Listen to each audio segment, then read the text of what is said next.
We need to make the wider case on immigration. We welcome migrants. Should immigration be reduced?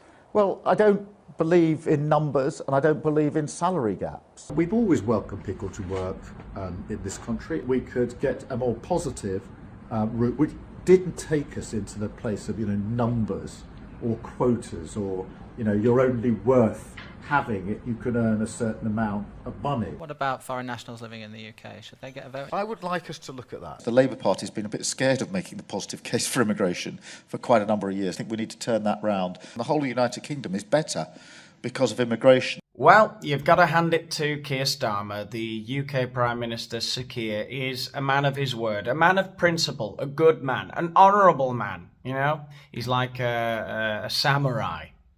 Which is kind of ironic, I guess, because he banned samurai swords. I guess he's like a cross between a samurai and a petty, busybody civil servant.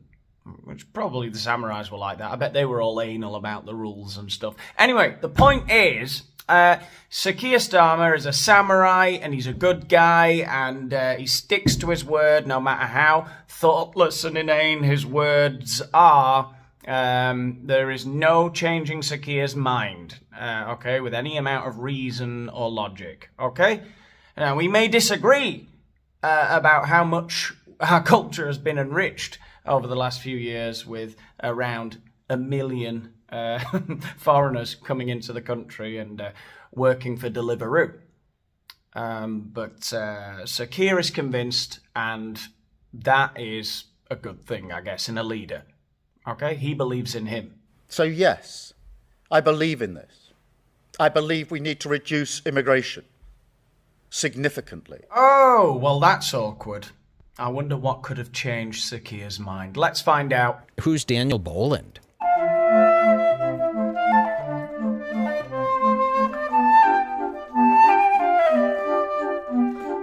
Oh, Daniel Boland, this is a heavy hitter. Do you guys know who this is? Let me put it this way. Nations depend on rules, fair rules. Sometimes they're written down, often they're not. Fascinating civics lesson there from our dear leader, Sir Keir. And that's another thing I love about Keir Starmer, the way he really commands a room with the same cadence and monotony as a secondary school geography teacher explaining the process of longshore drift to a bunch of glazed-eyed, Ritalin and puberty blocker-addled year eights. That's the way the world is now, I reckon. But either way, they give shape to our values, guide us towards our rights, of course, but also our responsibilities, the obligations we owe. Obligations we owe. Christ almighty. Can you imagine his speechwriters now just watching backstage? Oh, Jesus, it's the sausages all over again. Immediate ceasefire in Gaza, the return of the sausages, the hostages, the obligations we owe. Obligations. You might think I'm nitpicking here, but look, let me explain, Because I think this is an important point, and it's important, it's pertinent to the rest of the video, right?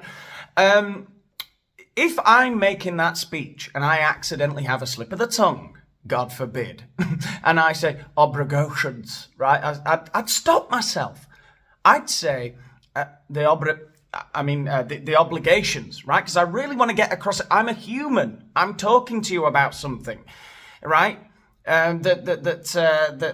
These policies and stuff don't just give you rights, they give you obligations. All right, I'd reiterate it, I'd underline it. Whereas this guy is reading off an autocue. He's just an empty vessel, is what I'm trying to say. He says obligations, and in his head he goes, oh dear, I pronounced it wrong, like a deer in headlights. You see the fear in his eyes.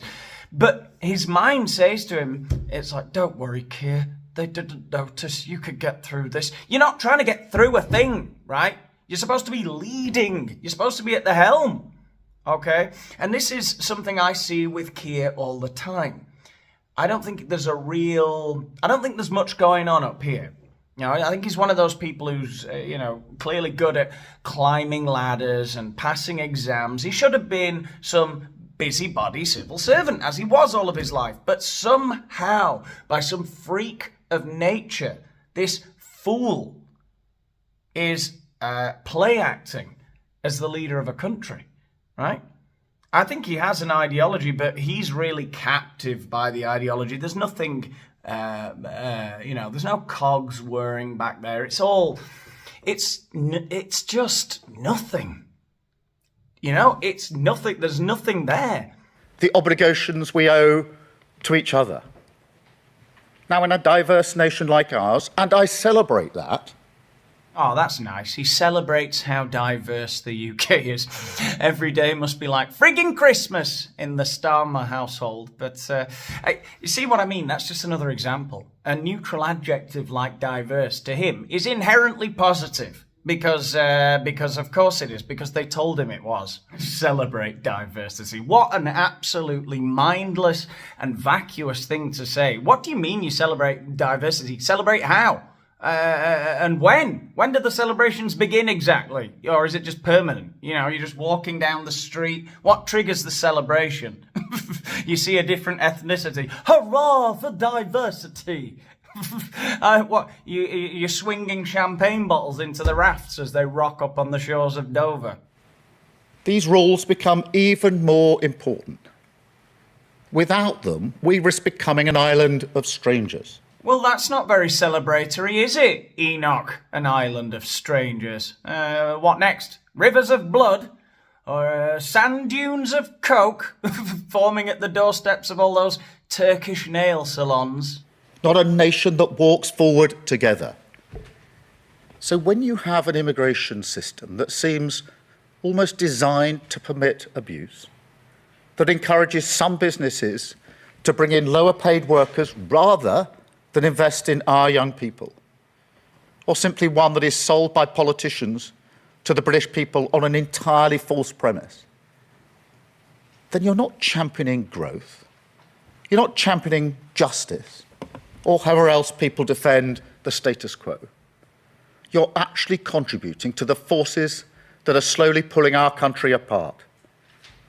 So yes, I believe in this. I believe we need to reduce immigration significantly. That's why some of the policies in this white paper go back nearly 3 years. Why I told the Labour Party conference, taking back control is a Labour argument. And why, most importantly of all, inward migration is already falling with this government. Well, that really is riveting. Colour me shocked to hear the leader of the Labour government tell us how immigration's just not on. There's too much of it, and we're going to become an island of strangers. It's quite incredible after decades now of being gaslit, although that is an overused term, I know, by the two major parties, by the Conservatives, by the Labour government, one of them pretending to be sort of worried about immigration, the other one not, but both of them genuinely agreeing that it's not that bad. People are exaggerating. And then when people got, cameras on their phones and stuff and started literally taking photos of it and filming it, all the rafts rocking up on the shores of Dover daily, then they started to say, well, yes, but we've got it under control. And even so, immigration's necessary because, there's not the birth rate and stuff. GDP, it's good for GDP, all those delivery workers. Now, when finally people are not being convinced by the Conservatives and Labour, and in the local elections in the UK, Reform have won more council seats than either Labour or Conservatives. Now, suddenly, immigration is a big problem. It's something they've been worrying about for a long, long time. They've already made loads of gains in reducing illegal immigration. This is like being married to an abusive partner, I imagine. We will finally honour what take back control meant and begin to choose who comes here so that migration works for our national interest. This is where the whole debate is skewed, as if some people think controlling immigration is reining in a sort of natural freedom rather than the basic and reasonable responsibility of government to make choices that work for a nation's economy. And for years, this seems to have muddled our thinking. But let me be clear, it ends now. We will create a migration system that is controlled, selective and fair. A clean break with the past that links access to visas directly to investment in homegrown skills. So that if a business wants to bring people in from abroad, they must first invest in Britain. An immigration system that is fair, that works for our national interest, and that restores common sense and control to our borders. That is what this white paper will deliver. Lower net migration, higher skills, backing British workers. Well, let's just say I'm sceptical. The jury's out on Labour for now, but you never know. Maybe this Labour government has got such a hard-on for power that they actually will do something about the number one concern of the British citizens, illegal immigration. But I hope they don't go too hard either. They could go too hard the other way, and then we'll have a brain block, right? Why should English people pay for you to have a house? Maybe they give me house, they give me anything I can need, they give me. Troubling scenes. Heaven forbid that starry-eyed young gentleman doesn't get his hands on his Deliveroo bicycle. Give me. And by the way, well done to Patrick Christie's. That's some of the best investigative journalism I've seen in quite some time. House, they give me anything I can need, they give me. Just give it. Yeah. Why? Why?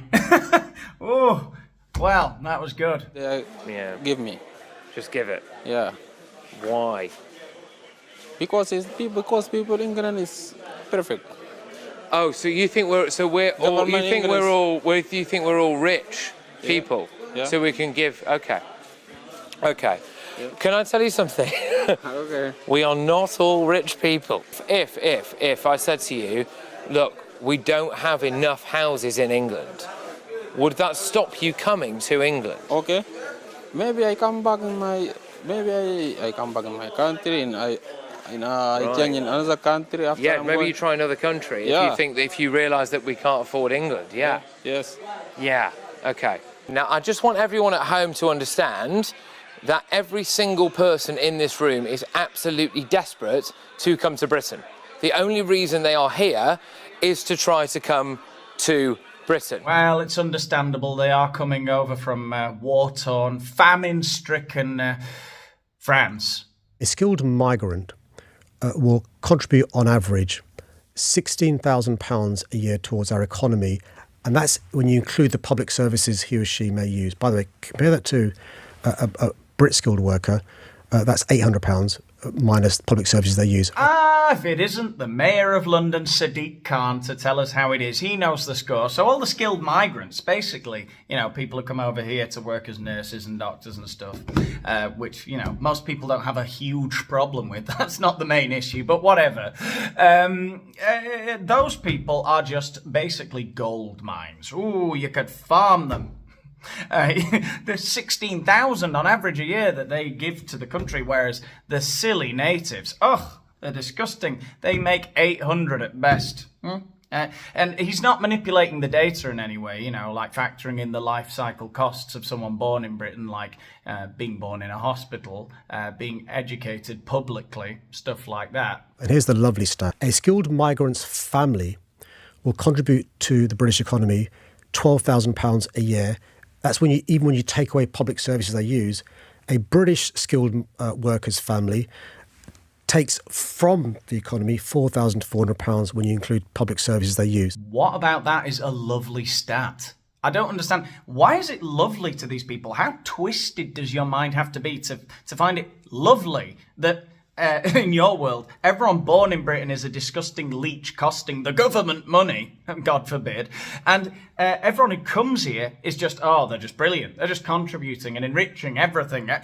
And of course, he's manipulating the reading of the data. What he's saying is they were born, educated, and trained in another country. So all they're doing, a skilled migrant, is as soon as they get here, they start earning money and paying taxes into our public services. So he's manipulating everything completely. But even if it weren't the case, What would be lovely about the fact that British-born people are shit and everyone who comes here is great? I guess we'll just die then because we're so shit. He spent 5 minutes sounding to a lot of critics like he could have been Nigel Farage. And the criticism is he actually sounded like Enoch Powell. So I repeat the question, which is, did you know about this Island of Strangers line? And is it one that you agree with and would use? Well, I think what you heard the Prime Minister say at the beginning of the clip that you played was to talk about the diverse nation, and he celebrated that. Cooper, I'm sorry, at the beginning, for 5 minutes of his speech, from the beginning of his speech, for 5 minutes, he did not talk about the benefits of immigration. Oh, God forbid a politician go 5 minutes without mentioning the benefits, the innumerable benefits of mass immigration. I don't know who I hate more, to be honest. I find myself saying that a lot. I don't know who I hate more. The presenters of Good Morning Britain, you know, these ITV presenters, just like all the presenters of all the other mainstream crap channels that pushed COVID on us, that have been lying to us for years, you know, these fucking hacks. Or the cockroachy politicians avoiding all the questions and trying to sit on the fence. It'll make me sick. The third time, is it a phrase you knew about, that you recognise and that you would use? No, but I think that's the problem. The immediate phrase that he said immediately... Oh, shut the fuck up, you spineless. God, not being able to... They don't know who to appease more. The polls clearly showing that everyone's bothered about immigration, so they've got to look tough on immigration, but at the same time, ITV are accusing us of being Enoch Powell. These spineless, mindless hacks everywhere. Anyway, you know, look, this show's all about nuance and balance, right? And you know, fair enough. Some immigration, some illegal immigration, it can have some positives. You know, you don't want to end up like Hungary or somewhere.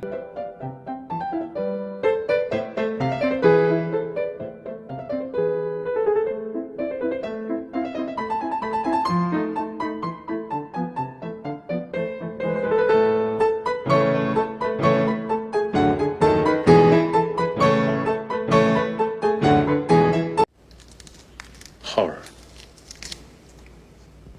Alright, that's about all I've got time for in today's video. If you've enjoyed any part of this, I deserve a like. You deserve to give me a like. And what else? Subscribe to the channel if you haven't done so already. Let me know what you think, but be careful in the comments. And what else? Yeah, follow me on Instagram and on X and all the other things down there under my video, so that you know when I bring out a new video. If you want to help out with the channel even further and get some access to some exclusive videos, then my Patreon link is under the video too. Thanks for watching. I'll see you in the next one. Maybe they give me house, they give me anything I can need, they give me. Just give it. Yeah. Why?